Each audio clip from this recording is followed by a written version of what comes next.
¿Todavía no? Ahora sí, No. ahora sí está en vivo. Sí. Bueno, entonces, bienvenidas a todas las que se empiecen a conectar de ahora en adelante. Les doy la bienvenida a todos los que vayan llegando. Este espacio lo pensamos un poco con esta necesidad de varias educadoras populares que todo el tiempo nos estamos cuestionando varios temas claves y todo el tiempo estamos evaluando nuestra manera de generar conocimiento. Entonces, este es el primero de, espero, muchos espacios sobre estas conversaciones sobre temas que nos cuestionamos todo el tiempo, los que estamos en la educación popular y también para todo el que esté interesado en estos temas. Hoy vamos a estar de la mano de Paola Picón, que es de la Coordinadora de Procesos de Educación Popular en Lucha, específicamente del PREICFES Popular en San Cristóbal. Ella nos va a iniciar por este camino del diálogo en la educación popular. Entonces, bienvenida, Pau. Gracias por estar acá y puedes empezar. Bueno, hay 4 personas conectadas, entonces creo que podemos darnos un tiempo prudencial, unos 2, 3 minuticos, a ver si se conectan más personas y ahí sí Listo. arrancaría con la exposición. Perfecto.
¿Listo?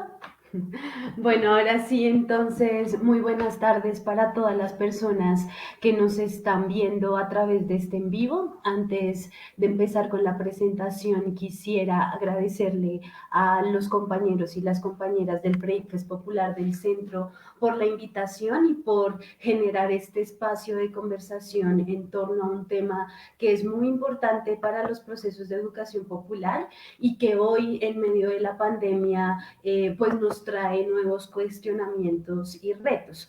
Así que espero que este espacio pues nos permita avanzar en identificar esos cuestionamientos y esos retos que hoy tenemos frente al diálogo.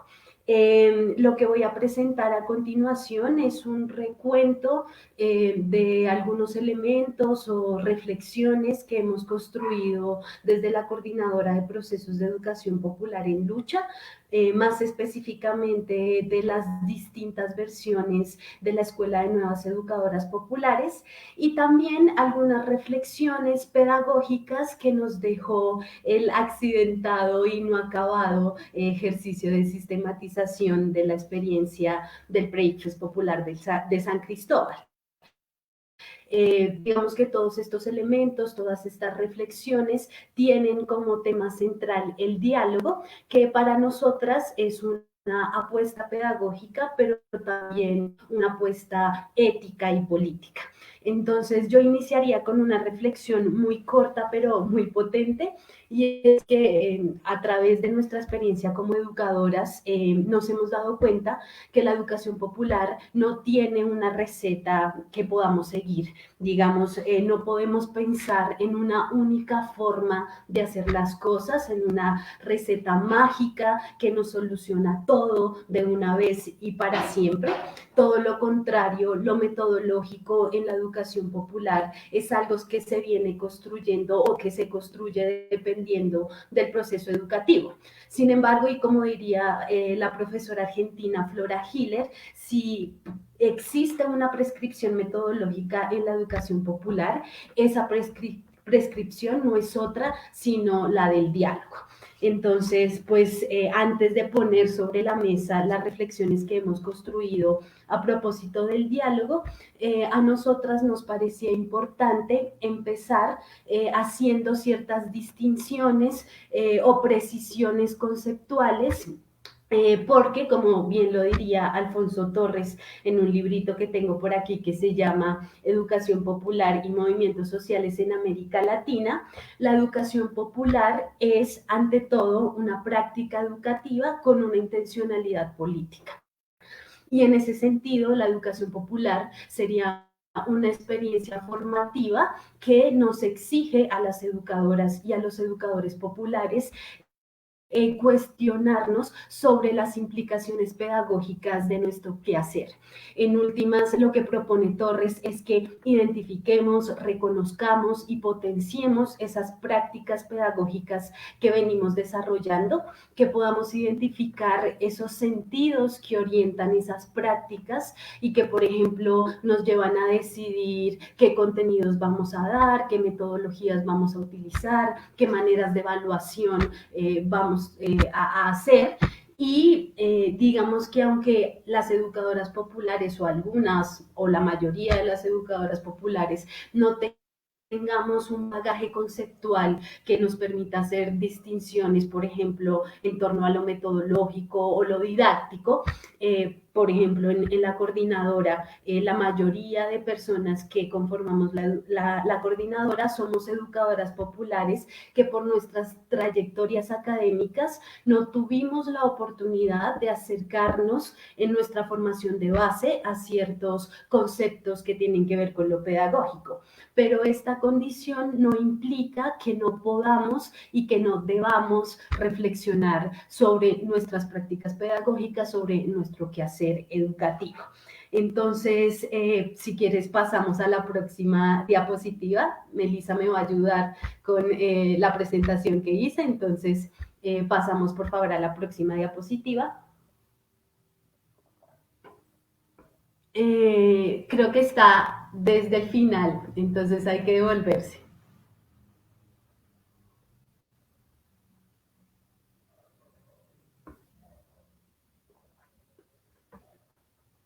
Gracias, esa es. Entonces, bueno, iniciando con este ejercicio de precisión conceptual, que si se quiere puede ser un tanto esquemático, pero que nos parece que puede aportar en la construcción de un tejido, de un lenguaje común, si se quiere, para pensar el diálogo. Entonces, lo que voy a hacer es referirme a las definiciones que da el profesor y doctor en educación Ricardo Lucio en un artículo que se llama Educación y Pedagogía, Enseñanza y Didáctica, Diferencias y Relaciones. y que además voy a complementar con las definiciones que da Alfonso Torres en el libro que mencioné al inicio y que, digamos, son construidas también a partir de la educación popular.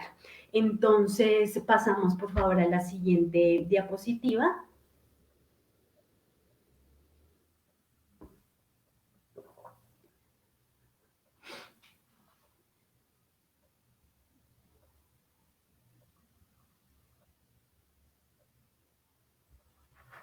Bueno, mientras Melissa soluciona lo de la diapositiva, pues voy a empezar con el concepto de educación, que es el concepto más general que vamos a abordar en la presentación. Dice Ricardo Lucio y decide empezar así, nosotras podemos alejarnos o no de esta intención de empezar definiendo así educación, que los seres humanos están en un proceso continuo de crecimiento y que ese proceso de crecimiento significa muchas cosas. Puede significar adaptarse, evolucionar, transformar, crear, construir, un montón de acciones que el ser humano puede desarrollar porque está, digamos, relacionado con un medio, ¿no? Y este medio es para los seres humanos un medio eminentemente social. Así que la educación en un sentido amplio sería el proceso por el cual las sociedades facilitan ese proceso de crecimiento. En últimas, la educación es una práctica social que obedece o que lleva consigo algunas visiones de ser humano y de mundo, y en ese sentido es una práctica formadora de sujetos que se puede dar en múltiples espacios, digamos, y en múltiples momentos de las sociedades. A esta definición, digamos que la complementaríamos con la definición que da Alfonso Torres y que tiene que ver con pues que la educación es una acción social con una intencionalidad a través de la cual un sujeto, que puede ser individual o colectivo, institucional o no institucional, intenta incidir en las maneras de saber, de valorar y de actuar de los sujetos. Y esta acción social, este proceso educativo puede darse, digamos, de manera intuitiva. De hecho, así se ha desarrollado a lo largo de la historia de los pueblos, y poco a poco, digamos que va consolidándose un saber que no está tematizado, que no los acumulados culturales de los pueblos y que podrían nominar como un saber educar.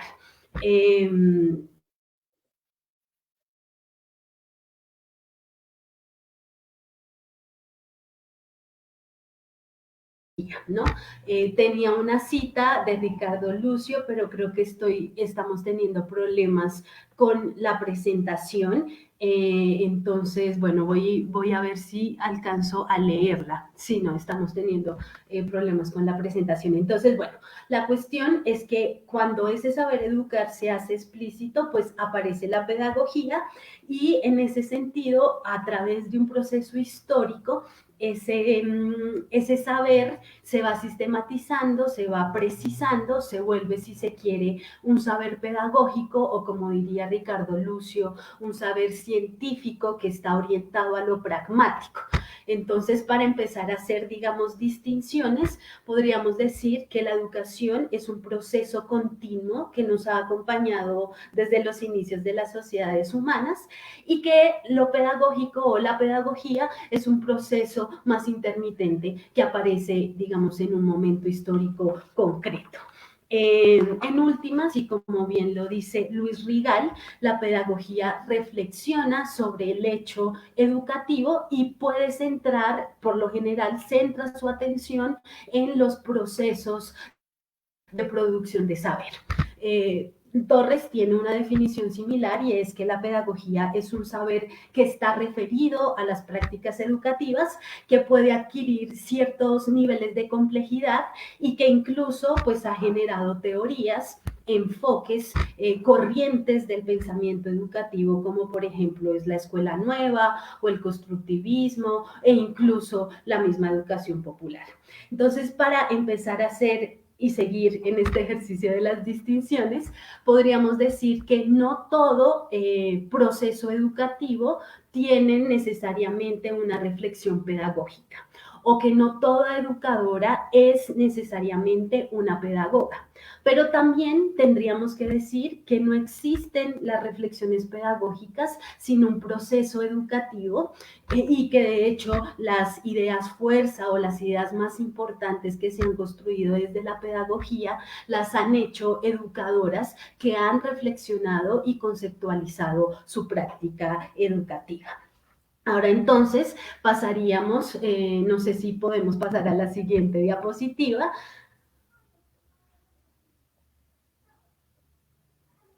Es correcto, ahí está.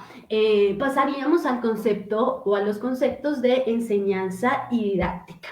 La enseñanza sería una práctica específica que por un lado sistematiza y organiza lo que sucede en un espacio y en un tiempo determinado, por ejemplo en la escuela, y por el otro lado, digamos que organiza eso que sucede en un tiempo y en un espacio determinado. Diría Torres, y lo cito tal cual, la enseñanza es llevada a cabo por educadores que encaminan sus prácticas a que los educandos aprendan unos contenidos culturales, que es, digamos, lo que se ha llamado como currículo, y que han definido las autoridades educativas como el Ministerio de Educación o las comunidades locales o la propia institución escolar e incluso los propios educadores.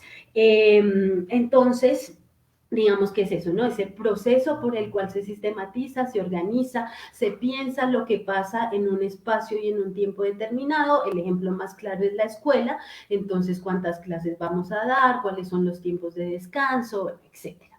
La didáctica, por su parte, sería lo que tematiza a la enseñanza y en ese sentido está orientada a partir de identificar cuáles son sus métodos, cuáles son las estrategias. La didáctica también tiende a ser especializada por áreas de conocimiento, entonces por eso podemos hablar de que existe una didáctica general, una didáctica de las matemáticas, de la ciencia, de la enseñanza en secundaria, etcétera, ¿no? En síntesis, la didáctica tematiza y busca optimizar el proceso de enseñanza, centrando su atención en los objetivos, en los contenidos, en las metodologías que se desarrollan en un tiempo y en un espacio determinado.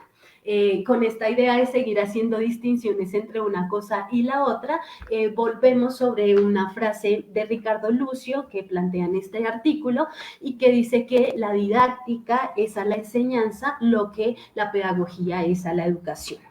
Ahora pasamos a la siguiente diapositiva. Gracias, Melissa. Y vamos entonces cerrando esta primera parte de la exposición que tiene que ver con estas distinciones conceptuales. Y tenemos entonces tres conceptos generales: metodología, método y técnica. Alfonso Torres diría que la metodología es un aspecto específico de la enseñanza y en ese sentido un aspecto específico de la didáctica, y que en últimas la metodología lo que hace es preguntarse por los criterios que van a orientar qué caminos o qué métodos son los más adecuados para una práctica educativa concreta. Por eso es que hemos escuchado hablar, por ejemplo, de que existen los métodos participativos, los métodos activos, los métodos experimentales, y que las estrategias, ahí pasó, qué pena con ustedes, pasó mi gato y me dañó el micrófono. Las estrategias metodológicas, en últimas, lo que hacen es definir y articular los métodos adecuados para llevar a cabo cierta intencionalidad pedagógica que corresponda pues al contexto de las educandas, a las propias educandas, etcétera.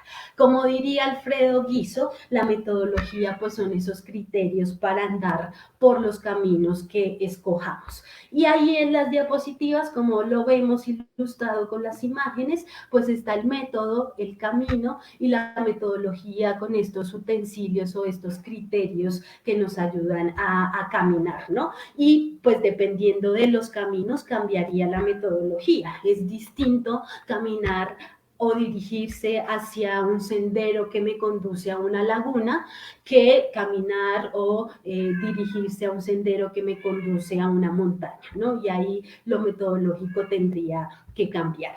Seguimos, por favor, con la siguiente diapositiva. La siguiente es. Y ya para finalizar, tenemos el tema de las técnicas, que son o serían los dispositivos más específicos que nos permiten operativizar lo metodológico. Y en ese sentido, las técnicas por sí mismas no me hablan de las intencionalidades pedagógicas o metodológicas que tenga la educadora. En ese sentido, cualquier educadora puede utilizar el sociodrama o el cineforo o la participación en grupos y eso no me devela cuáles son sus intencionalidades pedagógicas o sus apuestas metodológicas. Y aquí quisiera hacer una anécdota que siempre la cuento porque pues es muy ilustrativa y es que al inicio cuando empezamos con esto de la coordinadora, de los proyectos y preuniversitarios, nos encontramos con este libro que es el que igual aparece en la diapositiva de técnicas participativas para la educación popular, que nos parecía fenomenal porque tenía dentro de sí un montón de técnicas que nos permitían hacer que nuestros estudiantes participaran en clase. Y entonces considerábamos que este libro era casi que la Biblia de la educadora popular, pero luego con el tiempo nos dimos cuenta que aunque era una herramienta muy valiosa, pues no daba cuenta de cómo operativizar el diálogo, de cómo llevar a lo concreto nuestras intencionalidades pedagógicas y políticas. Entonces, ahí un poco para que vayamos entendiendo qué es esto de la técnica.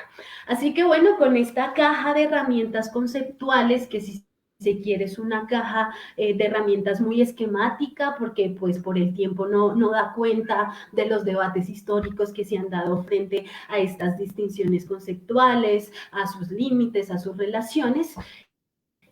Pues bueno, vamos con esta caja a pasar a la siguiente diapositiva, que en últimas resume un ejercicio muy curioso que hace Alfonso Torres en el libro que mencioné al inicio de la exposición y que en últimas es poder identificar esos momentos históricos en la construcción de una pedagogía de la educación popular, donde el diálogo pues aparece claramente.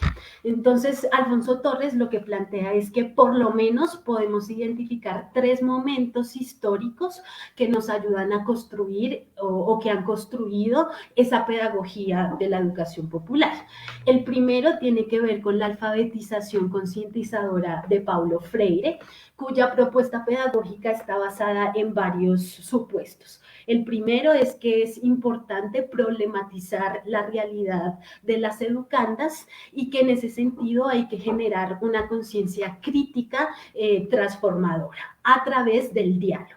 Lo otro es que es posible el aprendizaje colectivo y la construcción colectiva de conocimiento y para eso hay unos dispositivos didácticos como por ejemplo las palabras generadoras, el proceso de codificación y decodificación, el proceso de problematización y todas estas, digamos, herramientas didácticas obedecen a una propuesta pedagógica que tiene una visión crítica de la sociedad y que además cree que es posible su transformación y la transformación de las educandas. Esa sería, digamos, la propuesta pedagógica en términos muy generales. Nosotras después criticaríamos, digamos, desde la coordinadora, esta visión de la idea, pues esta idea de que es importante generar conciencia crítica en las estudiantes, porque nos parece que a veces tenía como esta idea de generar la conciencia de desde afuera con una visión un poco iluminista y mesiánica de la labor de la educanda. El siguiente momento es el momento del método dialéctico y las técnicas participativas, que en últimas lo que hace es juntar la propuesta pedagógica de Freire con el marxismo. Y a partir de esa relación surge la idea que está fundamentada en términos políticos y epistemológicos, de que los procesos de educación popular tienen que tener como base el método dialéctico, que en términos muy esquemáticos se podría resumir con la tripleta práctica, teoría, práctica, y que pues lo que plantea es que hay que partir de las experiencias de las educandas para luego pasar a un segundo nivel de complejizar esas experiencias, si quiere, de teorizar sobre ellas, y luego volver a la práctica para transformar las realidades. En ese sentido, en esta época que está marcada, digamos, por una radicalización de los movimientos populares en América Latina en la década de los 70, pues las educadoras populares empiezan a pensar cómo hacer para que nuestras educandas participen y nos cuenten su experiencia. Y entonces nuevamente aparece la idea de la técnica participativa, del taller en contraposición de la clase magistral o de la conferencia, ¿no? Y no es gratuito que en esta época, pues, este libro sea, y los dos tomos, digamos, de técnicas participativas, sea uno de los más influyentes y de los más difundidos en la época. Y finalmente tenemos el momento del reencuentro con lo pedagógico, que se da en el marco de lo que Torres ha llamado la refundamentación de la educación popular, ¿no? Y que tiene que ver con un contexto histórico en el que acontecen varias cosas, por ejemplo, la caída del muro de Berlín, la derrota del sandinismo, la derrota, digamos, de las insurgencias en Centroamérica, y que eso pues se ha llamado como la crisis del paradigma socialista, y como a partir de eso pues la educación popular empieza a trabajar con otros movimientos sociales que no necesariamente son la clase trabajadora o los obreros y las obreras, y a partir de eso hay un intento por volver sobre lo pedagógico, ¿no? Entonces las educadoras de base empiezan a pensar en que es importante tener espacios de formación que estén relacionados con lo pedagógico. Hay experiencias editoriales muy importantes como la revista La Piragua o Tarea o la revista Aportes de Dimensión Educativa, que empiezan a posicionar en el debate qué es lo explícitamente pedagógico en la educación popular, cuál es la relación entre educación, pedagogía y metodología, si la educación popular es o no una corriente pedagógica, etcétera, ¿no? Y como bien lo plantea Torres, pues este momento es el central para desarrollar la cuestión metodológica del diálogo. Se empieza nuevamente a pensar el diálogo de saberes, retomando pues la propuesta de Freire, pero contextualizándola a las experiencias de las educandas y de las educadoras, y cómo las educadoras intentan en este ejercicio dialógico poner a dialogar los saberes populares con los saberes, si se quiere, más académicos o científicos, ¿no? Entonces creo que si quisiéramos hacer un ejercicio juicioso de reconstrucción de donde empezamos a pensar más pedagógicamente en la cuestión del diálogo, porque como lo decía al inicio, el diálogo no solamente tiene que ver con lo pedagógico, sino también pues hay una fundamentación política y ética, pero bueno, es en este momento donde aparecen estas reflexiones más pedagógicas y creo que es importante pues volver sobre eso. Pasamos por favor a la siguiente diapositiva.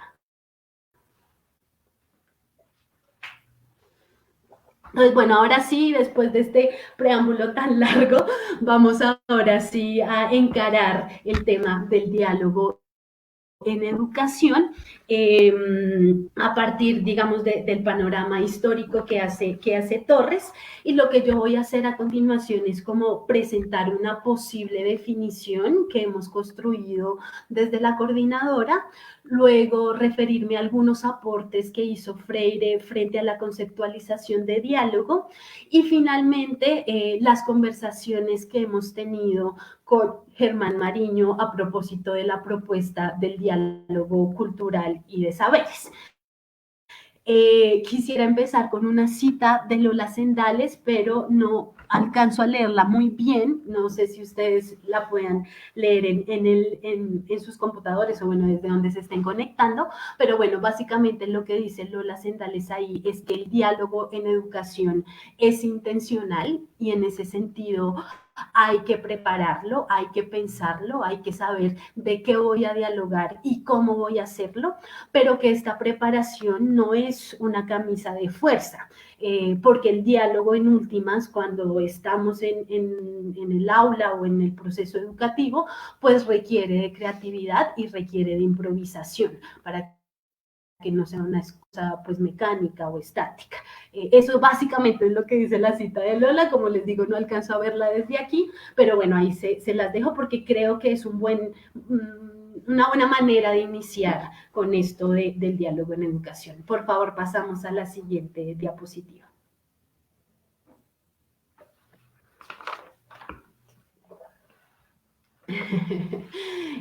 Bueno, vamos entonces a pasar como a nuestra definición, a lo que la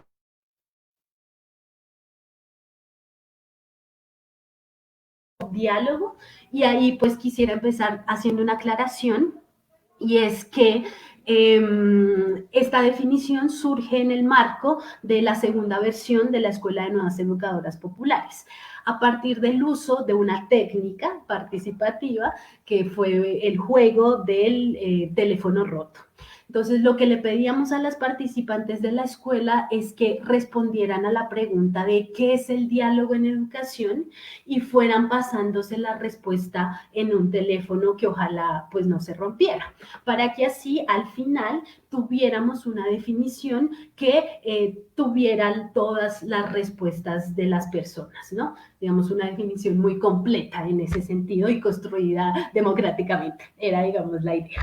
Sin embargo, pues el teléfono se rompió en varias oportunidades y la definición que llegó pues fue una definición muy acotada que no tenía en cuenta pues lo que habían dicho todas las personas que estaban participando del ejercicio. Luego hicimos una reflexión en torno a ese ejercicio, en torno a la definición que había surgido y si se había o no dialogado en el ejercicio del teléfono roto. Y a partir de ahí construimos unos consensos que son nuestra definición de diálogo.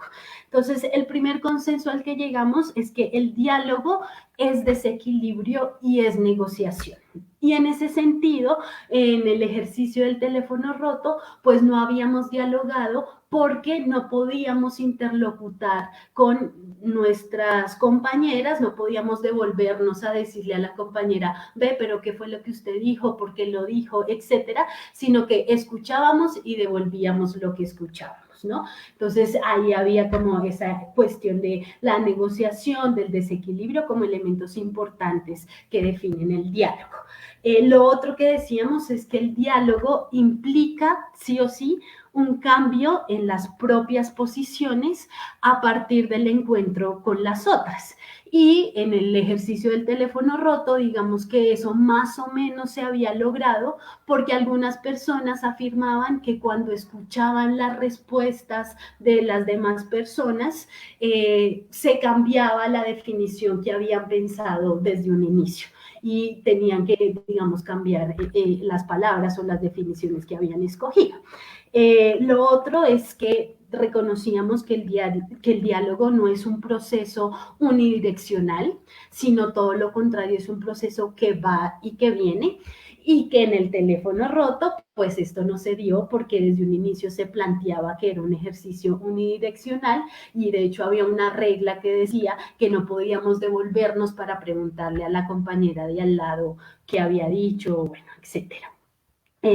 También reconocíamos que el diálogo permite o nos da la posibilidad de dudar, de inquietarnos, en últimas de transformarnos. Y aunque esta situación no se dio en el teléfono roto, sí se dio después cuando reflexionamos sobre el ejercicio, ¿no? Y a partir de ahí, pues construimos esta definición que era distinta a la definición con la que habíamos llegado. Y finalmente, pues que el diálogo no silencia, no omite cosas y no censura. Todo lo contrario, intenta tener en cuenta pues todas las voces. Así que en el teléfono roto, pues tampoco pudimos dialogar en ese sentido porque muchas de las respuestas se omitieron y la pregunta era, bueno, ¿por qué se omitieron esas respuestas? ¿Por qué no llegan?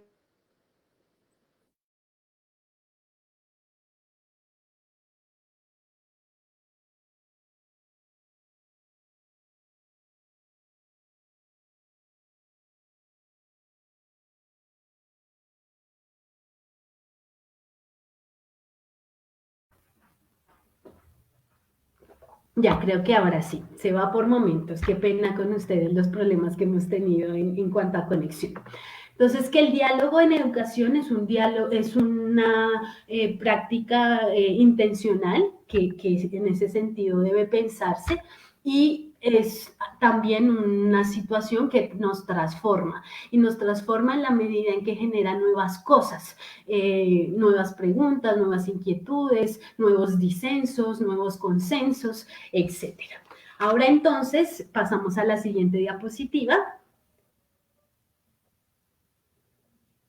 Y es unos aportes, uno de los tantos aportes que hace Freire en relación con esta conceptualización del diálogo y que pues nosotras tomamos de un texto que no es muy conocido de Freire, pero que recomendamos un montón, que se publica en 1969, un año después de publicada La pedagogía del oprimido, y que se llama Extensión o comunicación, la concientización en el medio rural. En este libro, Freire tiene un planteo, digamos, general y es que educar es conocer, es leer el mundo para poder transformarlo. Y en ese sentido, la educación sería una situación nociológica, es decir, una situación que está relacionada con el conocimiento humano y por lo tanto se opone a la transmisión y a la extensión, digamos, sistemática de un saber. Como la educación es una situación nociológica, pues implica en últimas la comunicación y el diálogo. Para Freire, el diálogo es el encuentro entre dos sujetos que son interlocutores y que además tienen la capacidad de conocer y desean conocer. En ese sentido, también plantea que el conocimiento o el develamiento del mundo no se hace de forma individual, sino que se hace cuando compartimos con las otras, digamos, en colectivo, por eso esta idea de los sujetos que interlocutan, y digamos que ahí se opone o se aparta del planteo moderno de Descartes, del pienso luego existo, que es supremamente individual, ¿no? Para Freire el diálogo es ante todo una relación que hace posible el conocer y diría él, es el único modo de conocer.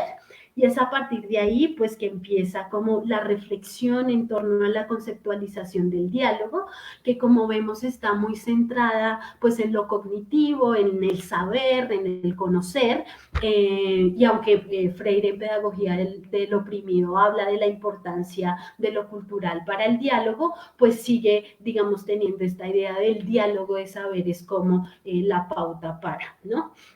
Pasamos, por favor, a la siguiente diapositiva.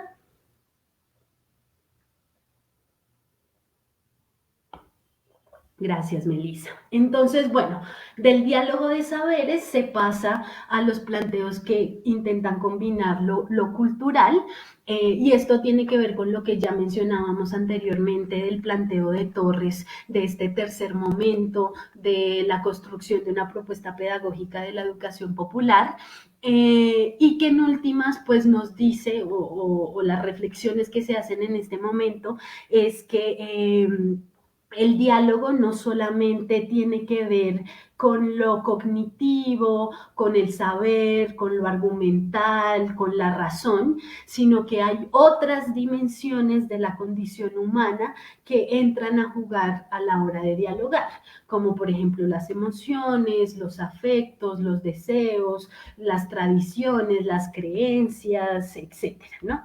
Y en ese sentido, pues aparecen propuestas como la del diálogo cultural de Germán Mariño o la propuesta de la negociación cultural de Marco Raúl Mejía y Miriam Awad.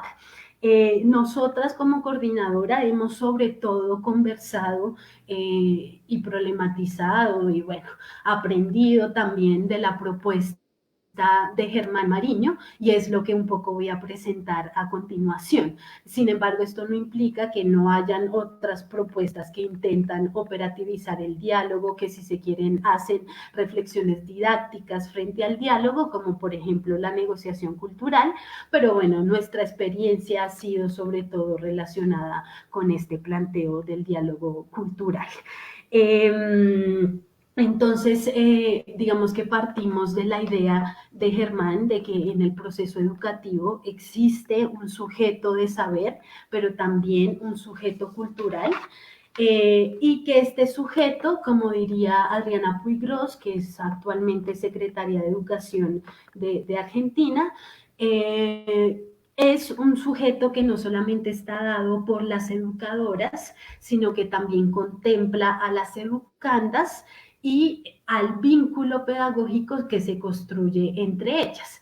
Por lo tanto, cuando hablamos de sujeto pedagógico y de que es un sujeto cultural, lo que estamos diciendo es que tanto educandas como educadoras y como el vínculo que construyen, pues están mediadas por lo cultural, ¿no? Y en ese sentido, por sus concepciones de mundo, por sus concepciones de ser humano, por sus prácticas, etcétera.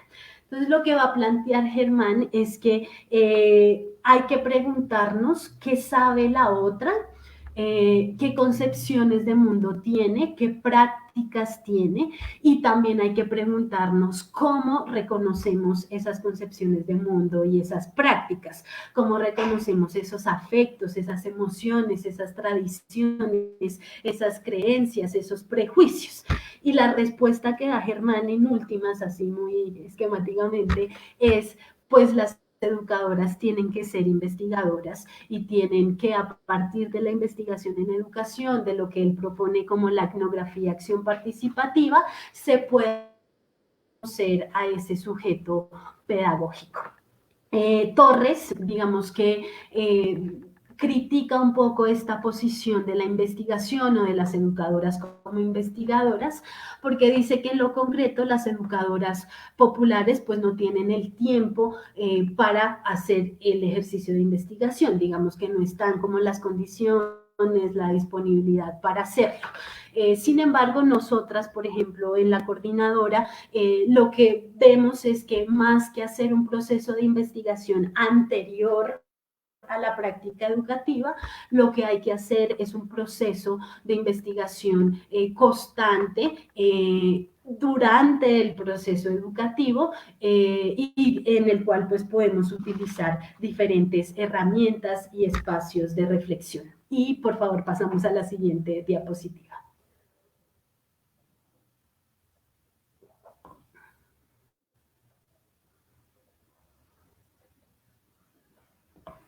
Muy bien, gracias.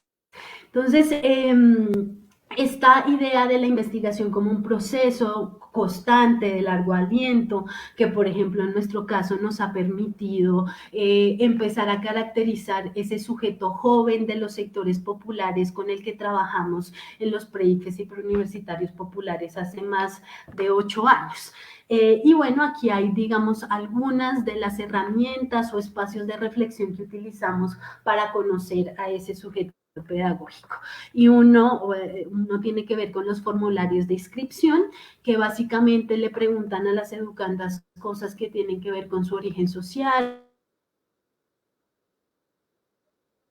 sus familiares, etcétera, y digamos vamos teniendo un acercamiento a quiénes son o quién es este sujeto joven de los sectores que hacemos antes de que empiece el pre-ICFES, que no son entrevistas, digamos, de selección o algo así, sino que todo lo contrario, es un primer momento para encontrarnos, para presentar la propuesta del pre-ICFES y que las educandas tengan los elementos para decidir si les interesa o no participar en un proceso de educación popular gratuito, etcétera. Y que, digamos, nos permite en las entrevistas acercarnos a ciertos elementos cualitativos a partir, pues, de preguntas de corte cualitativo sobre sus gustos, sus referentes culturales, la música que escuchan, los youtubers que consumen, si consumen o ven a la conservadora y homofóbica Kika Nieto, o si por el contrario son seguidoras de Yuya, que es una youtuber que invita a sus suscriptoras a participar en las marchas del 8 de marzo, por ejemplo. Entonces, bueno, ahí hay unos ejercicios de reconocer o de ir acercándonos a ese sujeto. La otra cuestión es las reuniones de madres y padres, que también nos permiten acercarnos a ese núcleo familiar, a esas trayectorias, digamos, académicas de las acudientes, y también pues nos permiten las familias frente a la educación de sus hijos e hijas, etcétera. Luego tenemos la idea, a veces lo logramos, a veces no, de generar unos diarios de campo que en realidad son como una matriz que cada profe llena después de su clase y donde pues da cuenta un poco de cómo fue la clase, qué contenidos abordó, qué técnicas utilizó, qué se le dificultó, qué fue un acierto, pero también lo emocional, ¿no? Cómo se sintió, bueno, toda esa cuestión que nos ayuda también a conocer a ese educador o esa educadora.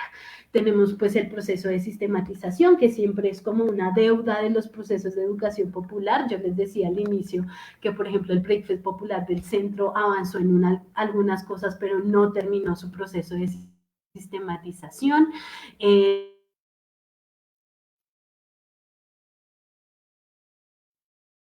O en el caso de los profes, son las asambleas de profes y estudiantes. No sé si ahí me escuchan porque otra vez se fue, ahora volvió, listo. Por favor, seguimos a la siguiente diapositiva.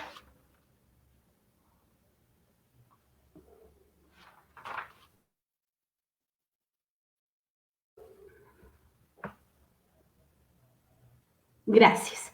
Entonces, después, digamos, de esta reflexión sobre la investigación en el proceso educativo para poder dialogar, pasamos, digamos, yo creo que a una de las cosas que más nos trasnocha y es el cómo, ¿no? El cómo dialogamos. Y aquí nuevamente, pues tenemos una conversación con Germán Mariño, que se preocupa y tiene un interés, digamos, genuino por pensar la didáctica en el diálogo, y que además nos ayuda como a superar esta idea de que el diálogo pues está definido con palabras muy bonitas, ¿no? Yo ahorita decía transformación, encuentro con las otras, bueno, horizontalidad, desequilibrio, etcétera, pero a veces llevar esas palabras bonitas a la realidad, a las sesiones de clase, pues es muy difícil hacerlas real, ¿no? En palabras de Germán Mariño sería como una esquizofrenia de, por un lado, lo que queremos hacer, el deseo de dialogar, y por el otro lado, lo que en realidad pasa en nuestras experiencias, ¿no? Concretas. Entonces, lo que hace Mariño, pues es plantear, si se quiere, algunas rutas que nos ayudan a operativizar el diálogo, si se quiere, algunos métodos dialógicos, algunos caminos que podemos tomar. Torres también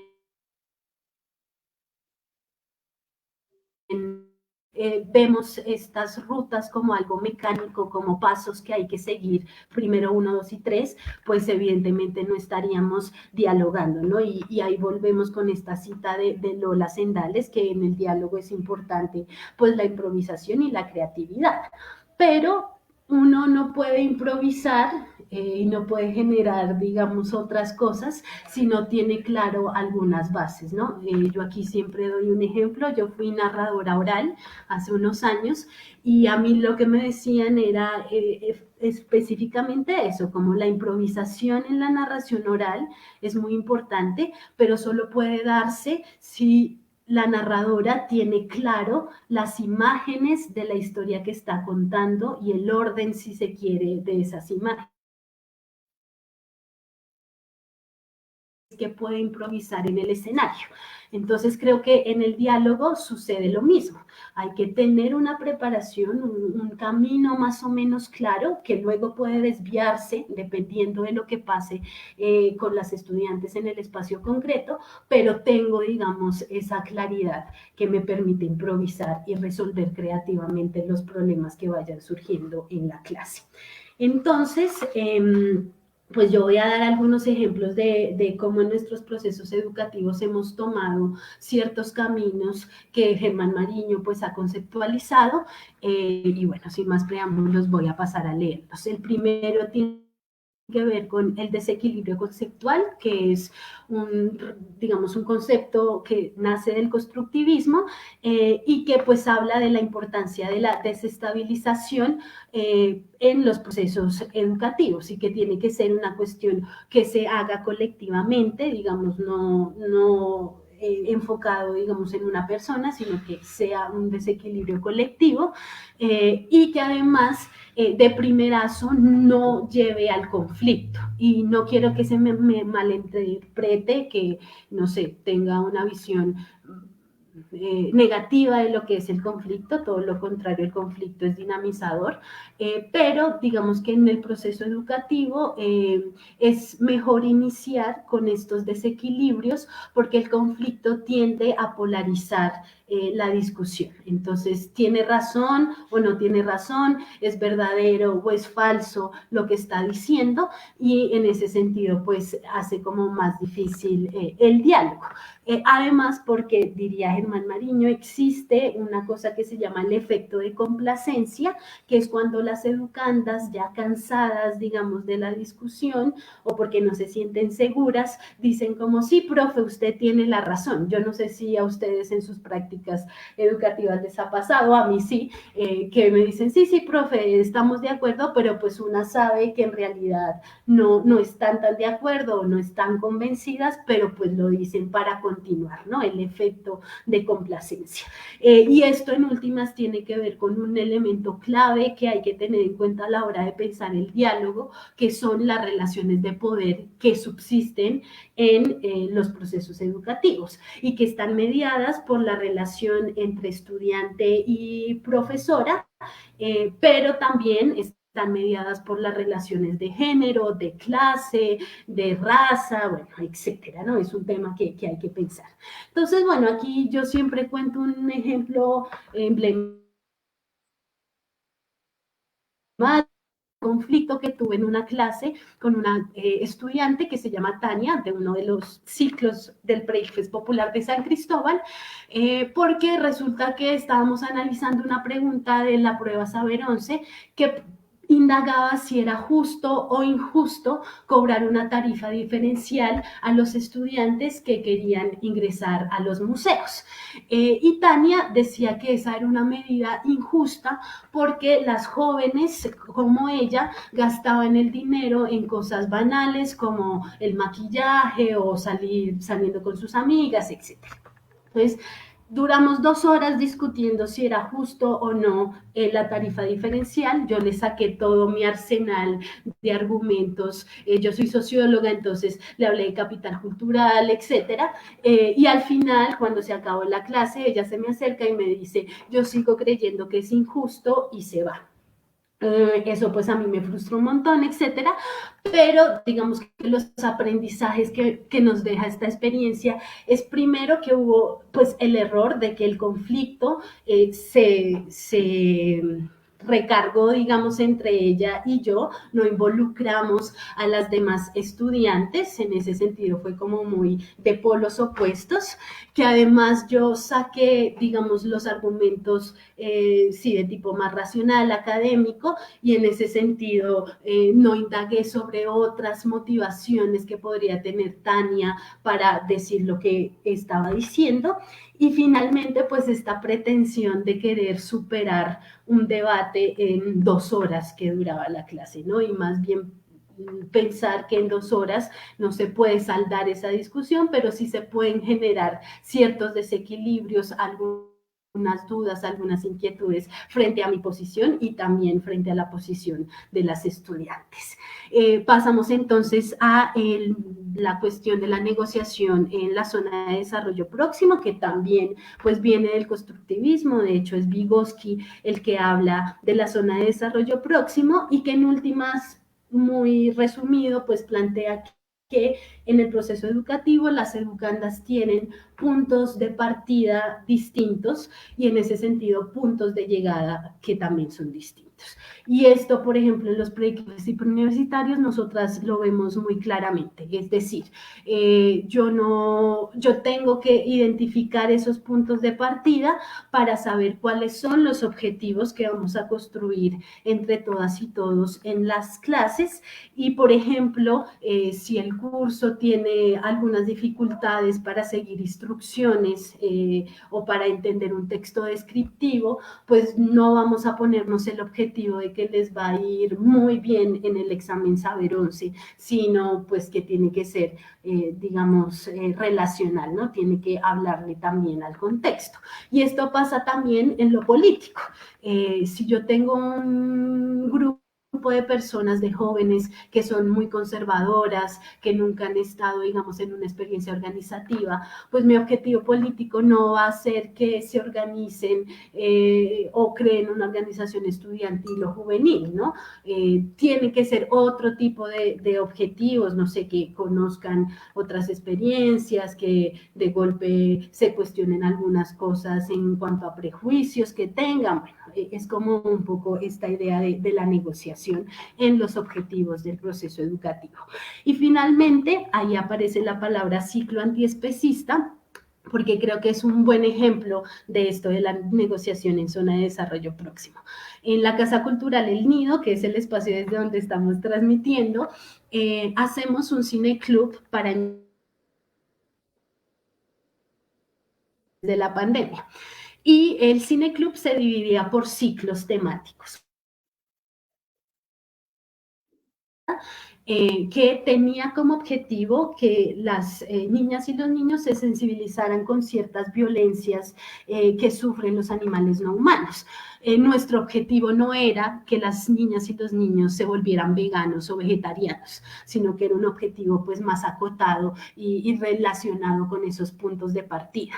Pero además, digamos que al final del ciclo se propuso hacer una campaña contra el maltrato animal en el barrio. Fue un tema que propusieron los niños y las niñas porque era pues lo que veían en lo cotidiano que sufrían los animales pues que están en la calle, en el barrio. Y también dijeron que sería chévere poder darles comida porque pues aguantaban mucha hambre, estaban muy flacos, etcétera. Y nosotras como educadoras les dijimos, bueno, lo de la comida es complicado porque si dejamos la comida por ahí, a veces la gente pues aprovecha eso para echar veneno y matar a los animales que viven en la calle, entonces pues sería terrible, haríamos pues un daño, etcétera. Y los niños y las niñas lo que dicen es, bueno, eso es verdad, entonces, ¿por qué no más bien salimos a hacer jornadas de alimentación, vemos que los animales coman y luego recogemos la comida y nos vamos? Y esa fue la negociación que hicimos con los niños y las niñas del cineclub, ¿no? Entonces era un ejemplo que nos parecía muy, muy ilustrativo. Seguimos ya con las dos últimas cosas, que es la recuperación y complementación. Esto tiene que ver con la idea de que las estudiantes pues no son tablas vacías, sí, recipientes vacíos que no tienen saberes ni experiencias, etcétera, sino todo lo contrario, hay unos saberes que están ahí, que es importante recuperar y si es el caso, complementar con otra cosa. Entonces, por ejemplo, tuvimos una profe de lectura crítica que trabajó el tema del rap y a partir de eso se dio cuenta que muchas de las estudiantes que les gustaba el rap, que componían canciones, pues utilizaban elementos estéticos, digamos, si se quiere, figuras literarias, figuras retóricas, sin saber que eso era una figura literaria o una figura retórica. Entonces lo que se hace es recuperar ese saber, esa manera de construir una estrofa, de contar una historia a través de una canción de rap y complementarla, digamos, con un análisis literario, con, bueno, esto la literatura ha dicho que es una metáfora, etcétera, ¿no? Entonces ahí estaba como el ejercicio. Y finalmente, la ampliación de los horizontes de sentido, que nosotras lo vemos sobre todo cuando hacemos estos talleres con las acudientes de las estudiantes, donde siempre ponemos como un caso problema y ellos y ellas tienen que resolverlo de alguna manera. Y el caso que siempre ponemos es, mi hijo quiere estudiar música y yo le digo que estudie algo que tenga una oferta laboral mucho más definida. Entonces ahí se crea una conversación entre las madres, entre los padres, y ellos y ellas se van dando cuenta que hay diferentes maneras de abordar ese problema, incluso diferentes maneras de solucionarlo. Y eso amplía su horizonte de sentido, porque no es lo que yo pienso, no es la única manera de resolverlo. Y nosotras en ningún momento les decimos, ay, lo que hay que hacer es eso, porque de hecho muchas de nosotras ni somos mamás, con qué autoridad vamos a la conversación ampliar ese horizonte de sentido respecto a la crianza, bueno, etcétera. Y bueno, ya finalmente pasamos a la siguiente diapositiva, ya estamos terminando.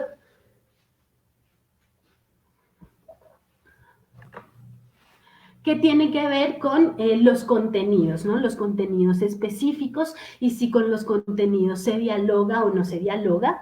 Aquí citamos a Freire, que en Pedagogía del Oprimido, pues dice que los contenidos se pueden sustituir, es decir, si hay un contenido que está errado, una fecha histórica, pues yo la puedo corregir y la sustituyo y no hay ningún problema, no es un ejercicio vertical, y que lo importante aquí es que haya una mirada crítica frente a esos contenidos, es decir, por qué ese contenido es importante para la escuela, por qué no otro, cuáles son esas ausencias en contenidos en la escuela hegemónica tradicional, esta idea de lo crítico, ¿no? De volver sobre lo establecido, pues sería, digamos, la labor del educador o la educadora en torno pues a los contenidos. Y finalmente pasamos a la última diapositiva.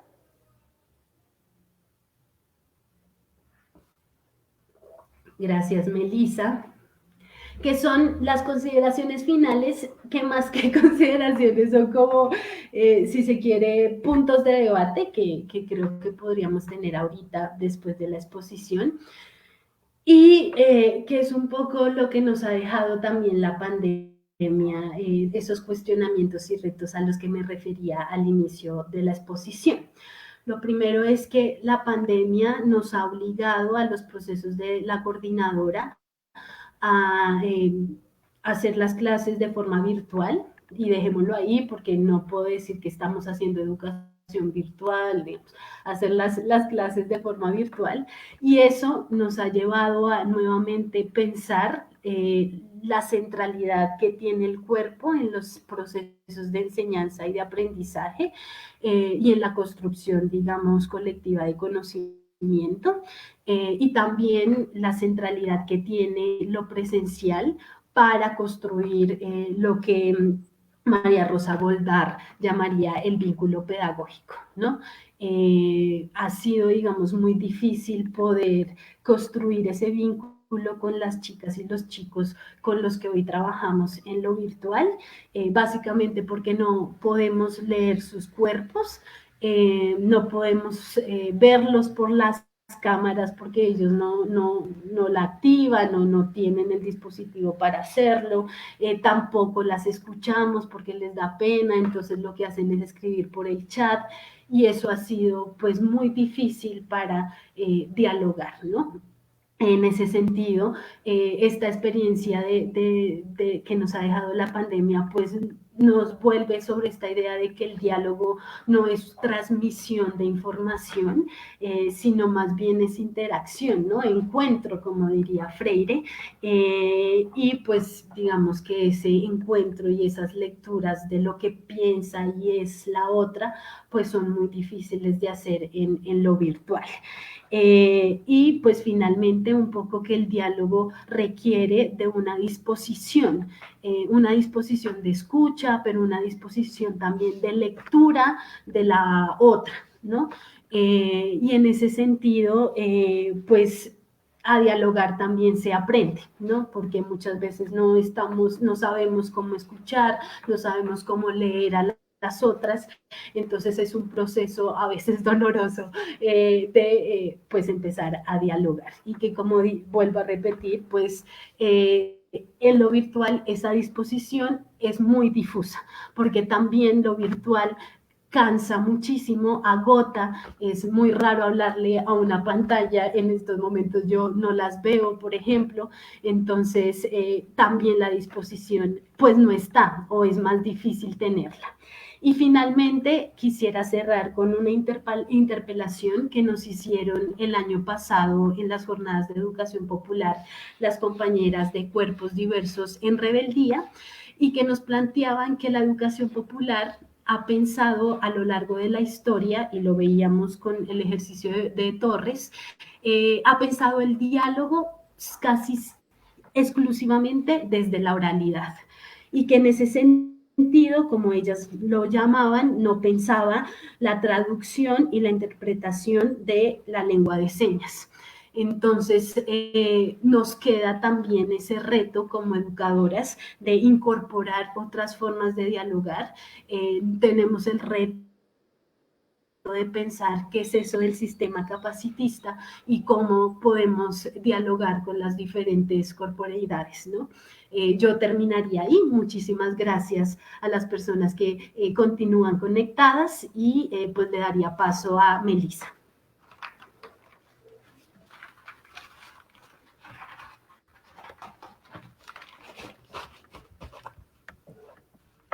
Bueno, Paola, muchas gracias por todo lo que preparaste en la presentación. Yo en Facebook puse el comentario de que si había alguna pregunta o comentario eran bienvenidas. Yo me quedo con esas reflexiones finales, sobre todo con esas que tienen que ver con la situación actual de las clases virtuales, que han sido, creo que para todos los que estamos en esa, creo que tanto para los que están de profesores como para los estudiantes, un reto totalmente grande. No sé si alguien tenía idea de que iba a ser tan desafiante la parte de la virtualidad.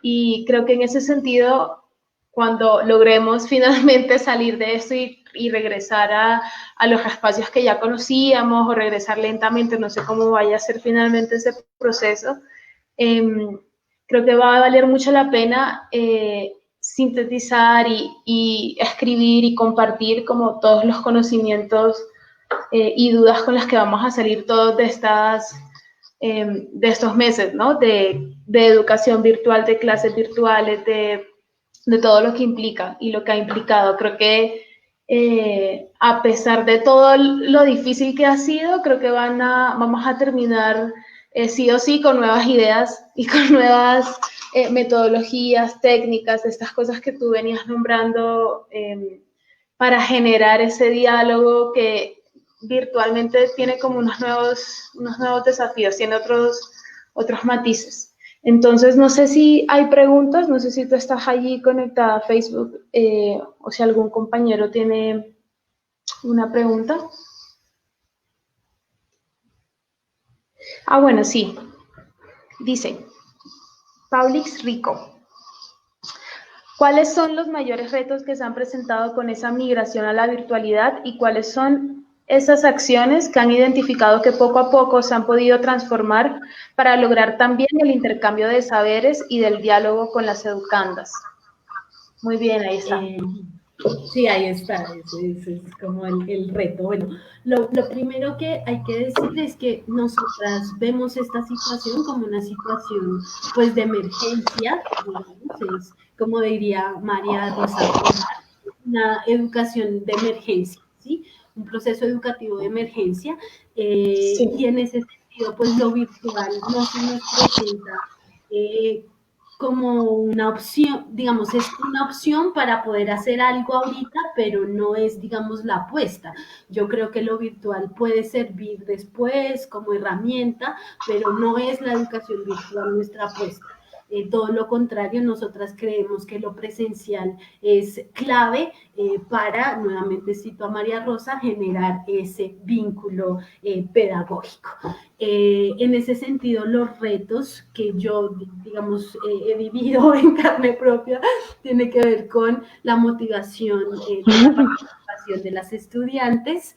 Eh, Muchas pues no activan su cámara, no activan su micrófono, hablan si algo por el chat, entonces es muy difícil generar ese intercambio. En muchas ocasiones yo siento que estoy solamente hablándole a una pantalla. Y bueno, eso tiene que ver con, nosotros hacíamos la evaluación de esa situación con las estudiantes y ellas lo que nos planteaban era, es que no las conocemos, no conocemos a nuestras compañeras, no conocemos a las profesoras, entonces nos da inseguridad, no hay confianza para hablar, para mostrar nuestra cara, para mostrar nuestras casas. Entonces, un poco lo que habíamos pensado y lo que de hecho hicimos hoy fue una jornada de integración que nos permitiera, pues eso, conocernos a través de diferentes juegos, de diferentes técnicas. La mímica, bueno, ahí jugamos varias cosas que pues hizo que nos conociéramos un poquito más. Sin embargo, pues eso es un proceso, la confianza no se decreta, sino que se va construyendo Sí. poco a poco. Entonces, esa participación de las educandas ha sido muy complicada en lo virtual. Lo otro, pues, tiene que ver con lo que ya han dicho muchas educadoras, y es el acceso a estos dispositivos tecnológicos. Muchas estudiantes, pues, no tienen conexión a Internet, no tienen buenos equipos, entonces, bueno, eso también hace, pues, que sea difícil concretarlo. Y bueno, yo creo que de una u otra manera, lo que ha servido en este ejercicio de pasar a la virtualidad es que hemos intentado, con las que se puede, generar un espacio de contención, ¿sí? Para nuestras estudiantes esta situación es muy compleja porque pues están en un momento de su vida, que es un momento sagra, donde tienen que definir qué van a hacer después Ujú. del colegio, está toda la cuestión del saber 11, y eso pues ya genera mucha ansiedad en 11, no sé si ustedes recuerdan cuando estaban en esa etapa de la vida, pero además súmele la pandemia y súmele la Horrible. incertidumbre, horrible, súmele la incertidumbre de no saber qué va a pasar. Entonces, el pre-ICFES creo que se ha servido en ese sentido de contención, ¿sí? De poder escuchar a las estudiantes, de estar ahí, que nos escriban por WhatsApp y nos digan, profe, no entiendo esto, o hay un chico que comparte y comparte noticias del regreso a clases. Bueno, entonces ahí hay un ejercicio que me parece importante y que también es la apuesta de la educación popular, Claro. responder a esas realidades concretas, responder a esas necesidades que en estos momentos sobre todo son para las estudiantes de 11, una necesidad de contención en lo emocional, ¿no? Y de que esa ansiedad y ese aislamiento no las golpee tan duro. Hoy un estudiante nos decía, a mí me ha dado muy duro no poder hablar con mis amigas, salir a jugar, a parchar. Entonces, bueno, todo eso, poder contarlo, poder hablarlo y saber que hay de una u otra manera una red de apoyo, pues creo que es importante. Eh, ya para finalizar, creo que otro reto es pues pensar nuestras clases de lo virtual. Yo creo que muchas lo que estamos haciendo es nuestras clases como las hacíamos antes, pero hablándole a una pantalla. No hemos pensado cómo lo virtual cambia claramente los contenidos, cambia claramente lo técnico, lo metodológico, y pues estamos en eso, ¿no? Yo no tengo una respuesta ahí porque pues hasta ahora lo estamos viendo y lo estamos viviendo y bueno, la idea es seguir reflexionando.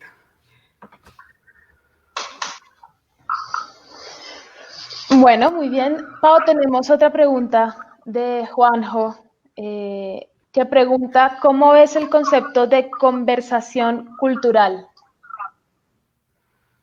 Bueno, yo ese concepto sobre todo lo escuché cuando estuve en la maestría que hice en Argentina con un profe que se llama Daniel Suárez, que él decía que era mejor hablar de conversación que de diálogo, y creo que tiene que ver con que la conversación es un poco más, si se quiere, flexible, más relacionada con lo informal, digamos que no tiene como, este es el tema que vamos a conversar, sino que vamos viendo qué nos va surgiendo en la conversación, ¿no? Como cuando uno conversa con alguien, digamos, en un espacio no educativo, propiamente educativo, que pues va girando, uno no planea la conversación con alguien, como primero le voy, a menos de que sea muy tímido o algo así, pero uno no planea como esa conversación en términos temáticos, ¿no? Creo que sí, que sería una cuestión mucho más flexible, más de los espacios informales, pero pues no tengo, digamos, tampoco mucha claridad conceptual frente a ese desarrollo de la conversación. Ok. Sí, yo nunca había escuchado el término. Sí, sí, es interesante. Bueno, ahí nos hicieron otro comentario que va más como respuesta a lo que tú comentaste eso, acerca de la primera pregunta. Creo que no hay más preguntas y cuestiones acerca del diálogo o de esta conversación que vamos apenas, que es constante, ¿no? No termina. Sí, exacto.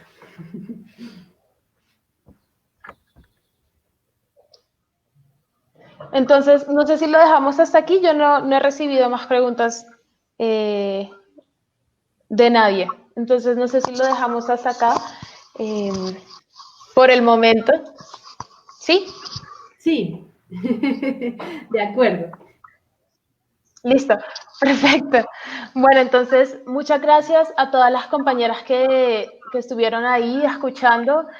Nos dice mucha información. Yo ahí estuve anotando, haciendo una trampita para luego ir y ver ya en la práctica cómo van surgiendo todos estos conceptos que mencionaste y cómo se van transformando en la virtualidad, ¿no? Que en eso estamos. Sí, exacto. Entonces, muchas gracias, Paola, por ahí como recoger toda la experiencia que han tenido ustedes en San Cristóbal y que igual ha tenido la coordinadora desde el principio de sus días. No, de nuevo, gracias al Breakfast Popular del Centro por la invitación, por generar este espacio pues, de conversación.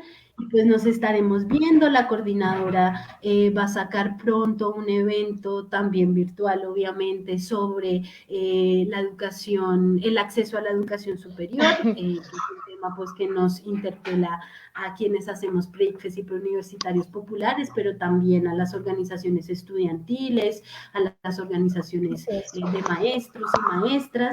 Entonces, pues para que estén pendientes ahí de nuestros medios virtuales. Y también la próxima semana saldrá a la luz pública el boletín Educándonos, que en esta oportunidad va a hablar sobre la construcción de lo comunitario en la pandemia. Bueno, muchas gracias. Ahí estuvo la gatita despidiéndose de todos. Sí, que estén muy bien. Chao. Hasta luego. Chao.